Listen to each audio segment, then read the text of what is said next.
ឥឡូវនេះទាំងពីរនាក់បានណាត់តួស្រីទៅតាមគ្នានឹងទៅបេះថ្នាំជាមួយនឹងតួស្រីទាំងបលឹបអល់តែម្ដងហើយនៅតាមផ្លូវពួកគេកំពុងតែឆ្លោះគ្នាណាលោកម្ចាស់ភ័យលោកម្ចាស់ឯងមកធ្វើអីដែរអ្នកប្រុសយៀនខ្ញុំមកមានវិជាពេទ្យគ្រូសំដែរអ្នកប្រុសទៅវិញទៅដែលមិនគួរមកព្រោះអ្នកប្រុសឯងចេះស្អីចឹងពីអ្នកនឹងដើរបដាគឺបកាយគ្នាបដាឆ្លោះគ្នាបដាចឹងរហូតដល់ពួកគេនឹងទាំងធ្វើមិនទៀតឥឡូវមកទៅទាំងពីរនាក់តែម្ដងទៅប៉ុន្តែតួប្រុសគាត់នៅតែបកាយថាគាត់មានវិជាពេទ្យខ្លាំងពូកែដូច្នេះហើយនឹងគាត់ក៏អាចទៅជួយអ្នកជំងឺបានជាមួយនឹងតួស្រីដែរភ្លាមនឹងនៅពេលដែលបានទៅជួបជាមួយនឹងតួស្រីហើយក៏មានគិតកោ2នាក់បានលួចតាមពីខាងក្រោយរួចហើយមានរំដងគឺចង់សម្លាប់តួប្រុសរបស់យើងភ័យឆុងជឺ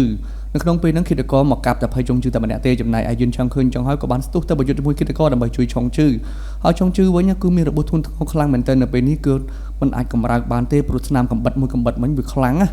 អញ្ចឹងហើយពីអ្នកនឹងគេបញ្ញាបញ្ញាចង់នាំតួប្រុសរបស់យើងត្រឡប់ទៅកន្លែងព្យាបាលក៏ប៉ុន្តែនៅពេលនេះត្រូវបិទថ្នាំជាបណ្ដោះអាសន្នសិនមិនអញ្ចឹងទៅឈាមគាត់ជាហូរខ្លាំងហើយអំឡុងពេលដែលតួស្រីរបស់យើងកំពុងតែជួយបិទថ្នាំឲ្យតួប្រុសនឹងស្រាប់តែប្រទះឃើញស្លាកស្នាមរបួសចាស់ដែលបន្សល់ទុកពីការបាញ់ព្រួញរបស់សម្ដេចភីងអាននោះទម្លុះខ្លួនរបស់តួប្រុសកាលពី3ខែមុននោះ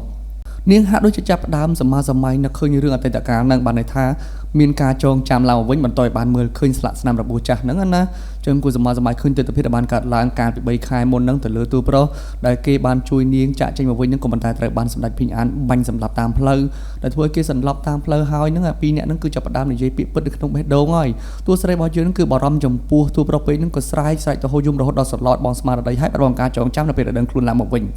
ហើយតួប្រុសរបស់យើងនៅក្នុងពេលនេះរបួសធ្ងន់ពេកក៏សន្លប់អត់បានស្មារតីទៅលុះដល់ពេលមួយខែក្រោយមកតួប្រុសរបស់យើងដឹងខ្លួនឡើងមកវិញហើយដឹងខ្លួនជាងកន្លះខែបន្តែចម្លែកចិត្តខ្លាំងមែនទែនអំឡុងពេលដែលគាត់សន្លប់ហ្នឹងតួស្រីដែលមកសួរសុខទុក្ខគាត់ទេហើយនៅពេលនេះបាយជាកិច្ចមុខគាត់ថែមទៀតផងគាត់ឆ្ងល់ខ្លាំងតើមានរឿងអីកើតឡើងទៅបន្តែក្រោយមកស្រាប់តែអ្នកបម្រើរបស់តួស្រីបានមកនិយាយប្រាប់ថាអូយអ្នកនាងរបស់ខ្ញុំជាមួយនឹងអ្នកប្រុសយើងអំឡុងពេលដែលលោកម្ចាស់កំពុងតែសន្លប់ហ្នឹងពួកគេត្រូវរើគ្នាខ្លាំងណាស់មើលទៅមង្គលការរបស់អ្នកទាំងពីរហ្នឹងនឹងចិត្តចាប់ផ្ដើមជាមួយគ្នាហើយដូច្នេះហើយអ្នកប្រុសគួរតែដោះលែងអ្នកនាងរបស់ខ្ញុំទៅបន្តែក្រោយមកហ្នឹងយឿនឆឹងគាត់ក៏ដើរមកដល់ហើយចូលជួបជាមួយនឹងតួស្រីតួប្រុសរបស់យើងឃើញបែបហ្នឹងហើយក៏គិតនៅក្នុងចិត្តនិយាយទៅកាន់អ្នកបម្រើរបស់ខ្លួនថាមើលទៅអត់មានវត្តមានរបស់ខ្ញុំនៅក្បែរនាងពិតជាមានភាពសប្បាយរីករាយមានសុភមង្គលខ្លាំងណាស់អញ្ចឹងខ្ញុំមើលទៅគួរតែបដ ாய் នាងឲ្យទៅតាមនឹងទៅខ្ញុំចាញ់ហើយម្ដងនេះខ្ញុំសុខចិត្តចាក់ចេញចំណែកយិនឆាំងវិញបានចូលមកជួបជាមួយនឹងតួស្រីនៅក្នុងបន្ទប់ហើយនៅក្នុងពេលហ្នឹងគេបានប្រគល់បន្តោងគុជពណ៌ក្រហមមួយឲ្យទៅកាន់នាងហើយមានឆ្លាក់ចិត្តតកោរបស់គេថាពីផងគឺពាក្យថាយៀនហើយនៅក្នុងពេលហ្នឹងគេសង្កេតឃើញ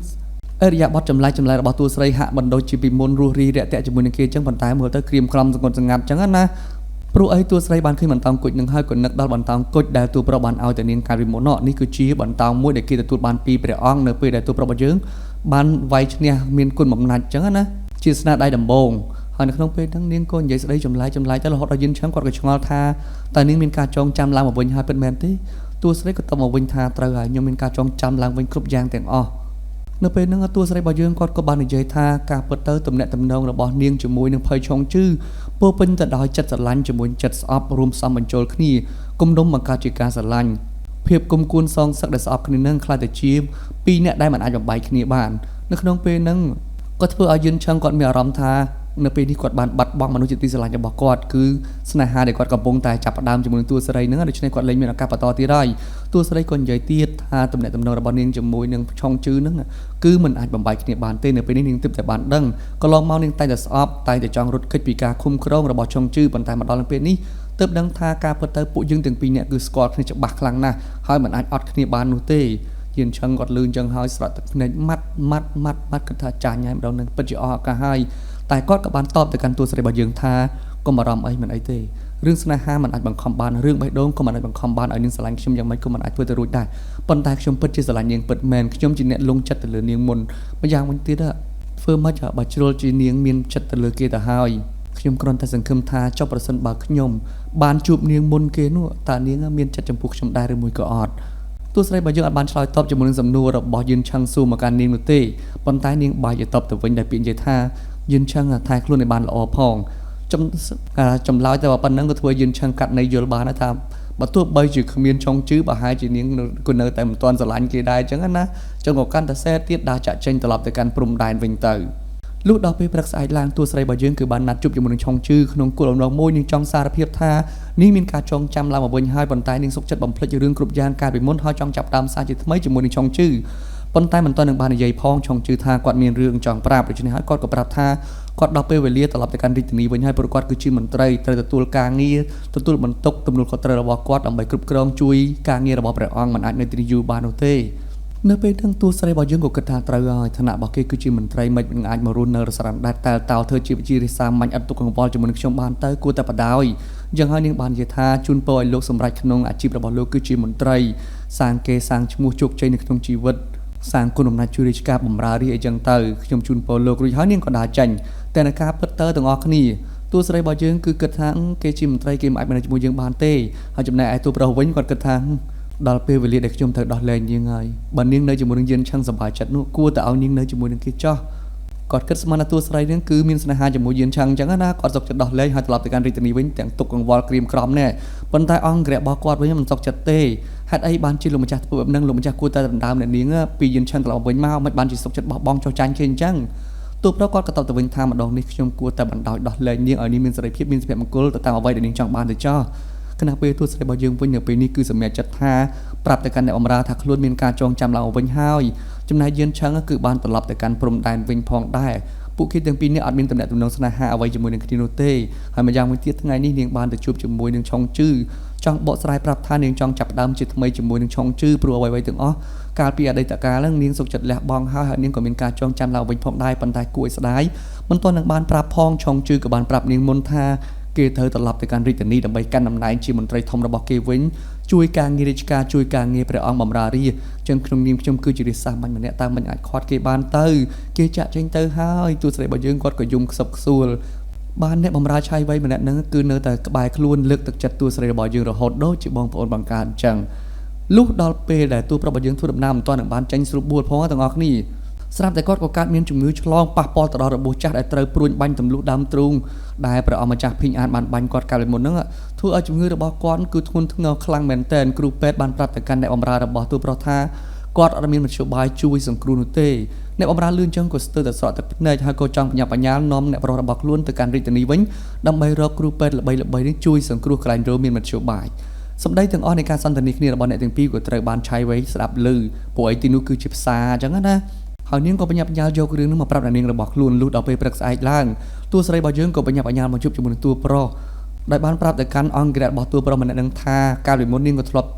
ឆ្លងជំងឺដូចជាតួប្រុសនឹងដែរប៉ុន្តែនាងអត់ចាំបាច់ប្រើថ្នាំទេគឺអាចជាសះស្បើយវិញដោយឯកដូច្នេះហើយឈាមរបស់នាងប្រហែលជាអាចមានប្រសិទ្ធភាពខ្ពស់អាចមានពិសេសជាងអ្នកដទៃទៀតអញ្ចឹងប្រហែលជាអាចជួយទៅដល់តួប្រុសបានដូច្នេះហើយនាងក៏លួចដាក់ឈាមរបស់នាងចូលទៅក្នុងថ្នាំនឹងប្រាប់អ្នកបម្រើរបស់តួប្រុសនឹងមិនឲ្យប្រាប់ទៅកាន់តួប្រុសទេតួប្រុសញ៉ាំថ្នាំនឹងហើយមានអារម្មណ៍ថាចម្លែកមិនបានធំក្លិនឆ្អាបឈាមអញ្ចឹងប៉ុន្តែអត់ចាប់អារម្មណ៍ទេក៏ចេះតែញ៉ាំទៅតាមការបញ្ជាការប្រាប់របស់គ្រូពេទ្យអញ្ចឹងទៅហើយតួស្រីរបស់យើងនេះក៏ដល់ពេលវេលាត្រូវចាក់ចេញពីស្រុកនឹងគឺអត់ចង់ជួបជាមួយតួប្រុសបន្តទៀតអញ្ចឹងណាពួកគិតថាមិនចង់មកស្ទាក់ផ្លូវគេឲ្យគេទៅធ្វើឋានៈជាមន្ត្រីរបស់គេបន្តទៀតទៅតែអង្គរៈហ្នឹងក៏មិននិយាយឆ្លើយឆ្លងជាមួយតួស្រីរបស់យើងថាមិនបានជានាងសុខចិត្តចាក់ចេញមិនព្រមប្រាប់លោកម្ចាស់របស់ខ្ញុំអាម៉ាត់អញ្ចឹងយល់ល្អប្រាប់គាត់បន្តិចសិនទៅក៏ពុទ្ធតែចរចាគ្នាចុះឡើងតួប្រុសគាត់ក៏មកដល់ក្នុងពេលហ្នឹងគាត់ក៏បានចាប់ដៃតួស្រីថាមិនចង់ចាក់ចេញឲ្យប្រាប់ខ្ញុំអាម៉ាត់អញ្ចឹងឬមួយក៏ចង់ទៅរស់នៅជាមួយនឹងយានឆឹងមែនហើយខ្ញុំចង់ឲ្យនាងទៅរស់នៅជាមួយគេបើសិនបើនាងមានក្តីសុខបែបហ្នឹងតែហោចណាស់ក៏គួរតែលៀសខ្ញុំអាម៉ាត់ផងដែរហើយនៅក្នុងពេលហ្នឹងតួស្រីរបស់យើងហ្នឹងគាត់ក៏ប្រាប់ទៅកាន់តួប្រុសថាខ្ញុំមានការចងចាំឡើងមកវិញអស់ហើយម្យ៉ាងវិញទៀតខ្ញុំសុខចិត្តលះបង់រឿងអតីតកាលទាំងអស់មិនរំលឹកមកវិញនោះទេដល់តែពេលឮថាតួស្រីរបស់យើងមានការចងចាំឡើងមកវិញអញ្ចឹងតួប្រុសរបស់យើងគាត់កាន់តែគិត 100% ទៀតហើយថានាងនឹងចាក់ចេញពីគាត់ព្រោះស្អប់គាត់អញ្ចឹងហើយនឹងគឺប្រកាសជាទៅរស់នៅជាមួយយានឆឹងហើយគាត់បាននិយាយថាបានបើនាងសម្រេចចិត្តថាទៅរស់នៅជាមួយយានឆឹងតើអ្វីដែលនាងចង់បាននឹងត្រូវការនាងចង់បានសេរីភាពឥឡូវនេះប្រសិនបើនាងគិតថាទៅរស់នៅជាមួយនឹងយានឆឹងបានសេចក្តីសុខទទួលបានសេរីភាពអ្វីដែលនាងចង់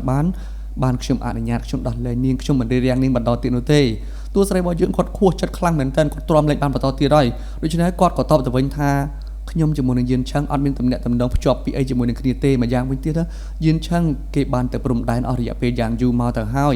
យខ្ញុំចាក់ចេញទៅវាគឺជារឿងមួយដែលធម្មតាបំផុតដែលខ្ញុំមានជីវិតរស្រណ្ដែតបែបជាកសិករចង់ទៅទីណាក៏បានដែរតួប្រុសគាត់ទៅលើថាមានការចងចាំឡើងវិញហើយអត់មានទំនាក់ទំនងជាមួយយានឆឹងអញ្ចឹងគាត់គិតផ្សេងបាត់ទៅហើយនៅក្នុងពេលហ្នឹងតួស្រីគាត់ក៏និយាយមុនគាត់ថាការពិតទៅទំនាក់ទំនងរបស់ពួកយើងទាំងពីរនាក់ការចិត្តគុំគួនស្រឡាញ់ខឹងស្អប់នៅលេីឡំគ្នាប៉ុន្តែពួកយើងទាំងពីរនាក់គឺបានដឹងយ៉ាងច្បាស់អំពីជំរឿបេះដូងរបស់ម្នាក់យ៉ាងច្បាស់ផងដែរពលគឺម្នាក់ស្គាល់ពីម្នាក់ទៅយ៉ាងច្បាស់គ្រប់ចំណុចយ៉ាងល្អិតល្អន់ទោះបីជាពួកយើងមានគំនុំខឹងស្អប់ប៉ុន្តែ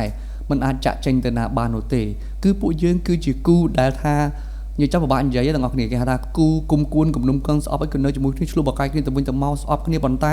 ស្គាល់ពីជំរឿបេះដូងរបស់គ្នាទៅវិញទៅមកបានយ៉ាងច្បាស់ដែលស្ទើរតែមិនអាចបំបែកគ្នាបានដូច្នេះហើយទូស្រីរបស់យើងគាត់ក៏សម្រេចចិត្តថាតើពួកយើងអាចចាប់ដើមសារជាថ្មីជាមួយគ្នាបានដែរឬមួយក៏អត់ប៉ុន្តែប្រសិនបើពួកយើងស្ថិតនៅក្នុងឋានៈបែបមានគំនុំគុំគួនខឹងស្អប់ក្នុងលក្ខណៈបែបហ្នឹងដោយពីមុនមកអញ្ចឹងតើលោកសុកចិត្តរស់នៅជាមួយគ្នាចាប់ដើមសារជាថ្មីសាកល្បងរស់នៅជាមួយគ្នាទៀតបានដែរឬមួយក៏អត់ទូប្របយើងគ្រាន់តែលឺបែបហ្នឹងភ្លាមមកក៏ស្ទុះចាប់មកអបទូស្រីនឹងបាននិយាយថានេះហើយគឺជាអ្វីដែលខ្ញុំចង់បានកន្លងមកមួយជីវិតរបស់ខ្ញុំនេះគឺតែចង់រស់នៅជាមួយនាងបែបហ្នឹងទោះបីជាមានរឿងអ្វីកាត់ឡើងក៏ដោយទោះបីជានាងគុំគួនខឹងស្អប់ជាមួយខ្ញុំបែបណាក៏ដោយខ្ញុំនៅតែចង់រស់នៅជាមួយនឹងនាងតែអត់ទេទាំងអស់គ្នា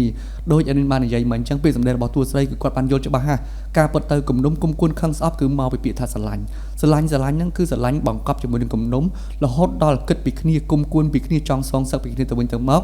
រហូតដល់ធ្វើឲ្យអ្នកទាំងពីរស្គាល់គ្នាកាន់តែច្បាស់ពីចំណុចល្អចំណុចវិជ្ជមានចំណុចវិជ្ជមានអីចឹងណាអញ្ចឹងហើយគឺមិនអាចបំបែកបាននោះទេគឺអាចជួយគ្នាទៅវិញទៅមកបានហើយពួកគេក៏សម្រេចចិត្តថារួមរស់នៅជាមួយគ្នាតែម្ដងទៅសាច់រឿងរបស់យើងក៏បានមកដល់ទីបញ្ចប់ត្រង់ចំណុចនឹងឯងពលគឺចង់បញ្ចប់អ្នកទាំងពីរអាចជួបគ្នានៅជាមួយនឹងគ្នាហើយក៏យល់អំពីគ្នាបានយ៉ាងច្បាស់ផងដែរ